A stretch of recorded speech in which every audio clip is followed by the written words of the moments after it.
Infinity Nikki has been out for a few weeks, and it's a lot of people's first gacha game.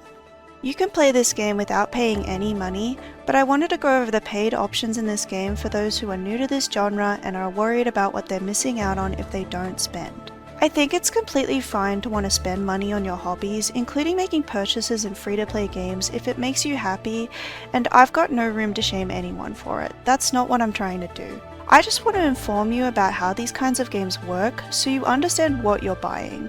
Spend money only if you can afford to, and only if you think it'll enhance the fun you have with the game, not because you're anxious about missing out or are comparing your account to another player's and think you need to catch up. There are two reasons to spend money in Infinity Nikki.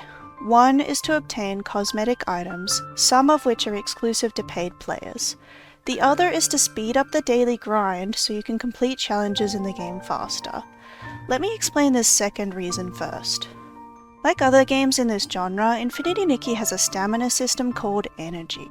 You spend energy on realm challenges to get materials that are used to craft and increase the stats of clothing, or to obtain and level eurekas, which is a kind of accessory. The reason you want to do this is because better stats and higher level eurekas are required to win against the game's styling challenges. As of version 1.0, you need to win a normal rating against every faction member to complete the main story. You will likely get to a point where you need more materials to craft an outfit or improve your stats for a styling challenge, but you just don't have enough energy. Energy replenishes with time, so you can just wait to get more. This is what I mean by the daily grind. This system is designed to keep you logging in every day so you can use your energy to slowly obtain the materials you need to progress. And the grind can take even longer if you didn't realize how important your materials and energy were and used your resources obtaining or upgrading something that won't help you in the styling challenges. Don't feel bad if you did. Gacha games don't make it clear that you need to conserve your resources on purpose.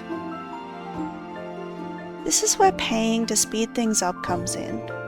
You can buy the paid version of Mira Journey, the game's battle pass, which will give you a lot more blings, thread, shining particles, and shiny bubbles than the free version, so you won't need to spend as much energy farming them. It also gives you more energy crystals, an item you can use to refill your energy without waiting. You can also buy the weekly pass, which will give you 60 energy every day that you log in for 7 days. Some packs in the shop give these resources too, but you'd probably only be buying them for the pulls, which I'll explain later.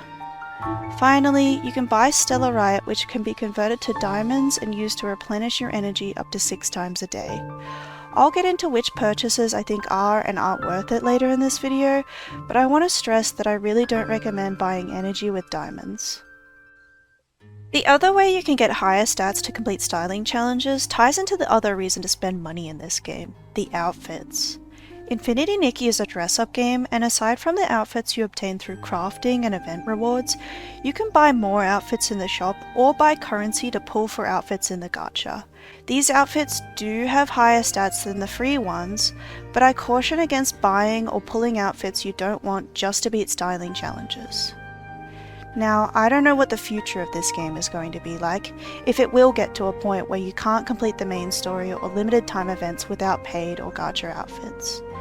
But I really don't think that will be the case, because for as much as gacha games want players who spend a lot of money, they need to keep their free-to-play players happy too, because when they jump ship, paying players will as well. Making events or the story impossible to complete for free-to-play players just isn't a good business move. The main story and almost all of the side content is not time limited. You do not need to spend to progress through it faster.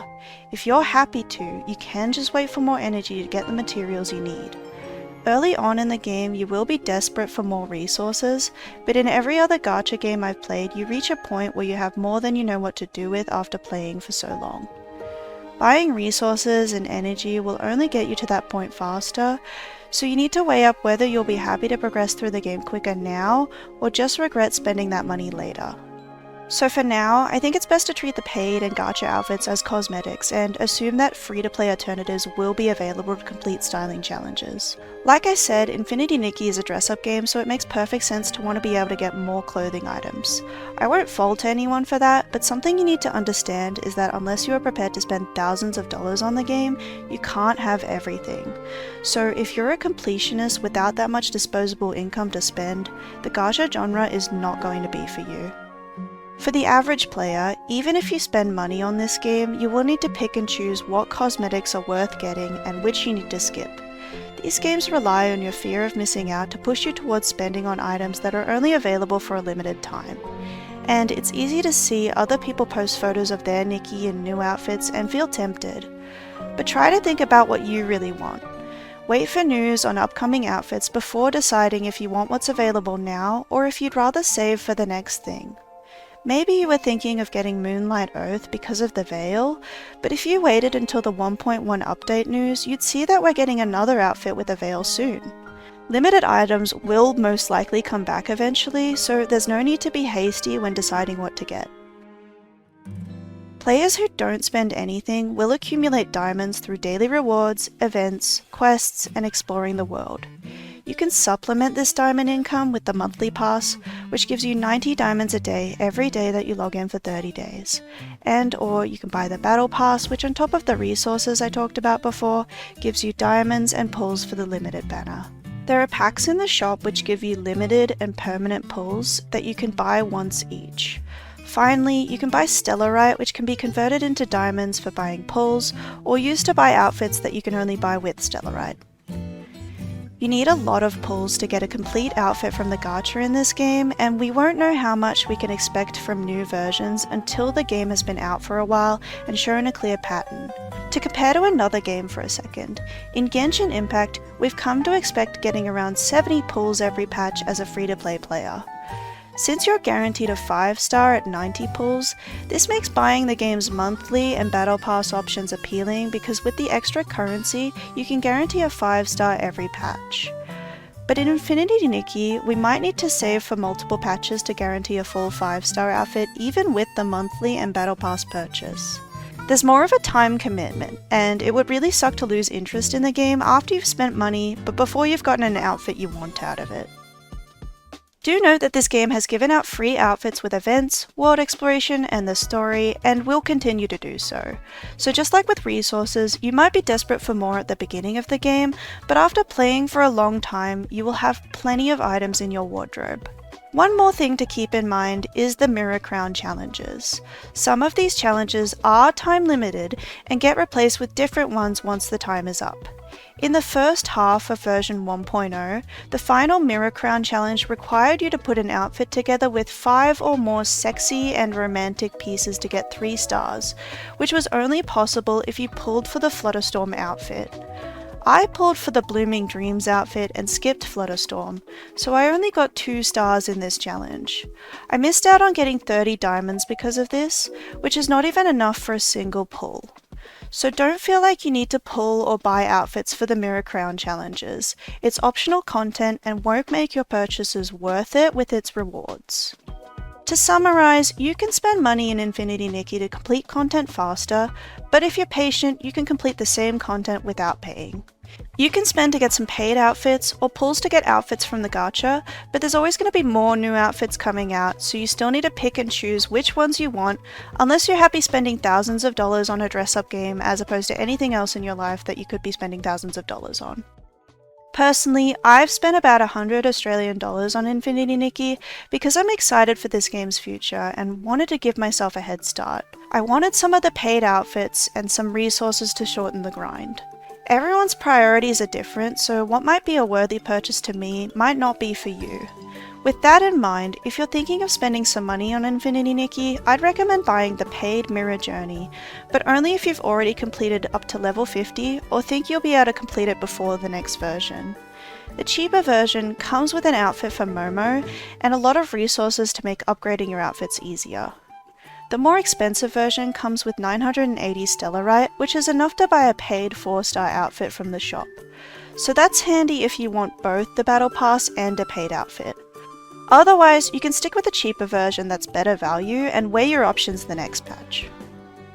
I also recommend the monthly pass that gives you 300 Stellarite plus 90 diamonds a day for 30 days. Less for the diamonds themselves, because I don't know how much 22-ish pulls will be worth in the future, but because you can use the Stellarite to buy another paid outfit. It's a matter of personal preference, but I really liked both of the 300 cost outfits the game has come out with so far, and I had to have them. To me, the monthly pass was a better deal than just buying Stellarite outright, because I know I'm going to log in for those next 60 days anyway. If you're interested in the 60 cost outfits, you can also buy the 60 Stellarite pack, which will give you 120 Stellarite with the first time bonus.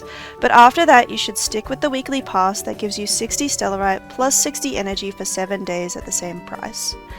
I don't think the energy will be that important later in the game, but it's a nice boost at the start and will be every now and then when another 60 cost outfit comes out. The packs you can buy with limited and permanent pulls aren't time limited, so I would hold off on buying those until or unless you're confident you want them. I wouldn't recommend buying the Stellarite top-up packs beyond the 60 Stellarite one.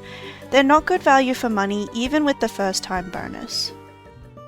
I keep track of how much I've spent in each of the gacha games I play because it adds up after you've played for a while and have bought multiple monthly passes, battle passes, etc.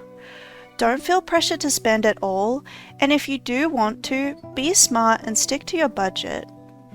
If this video helps even one person understand the paid options in Infinity Nikki a bit better, I'd love to hear about it in the comments.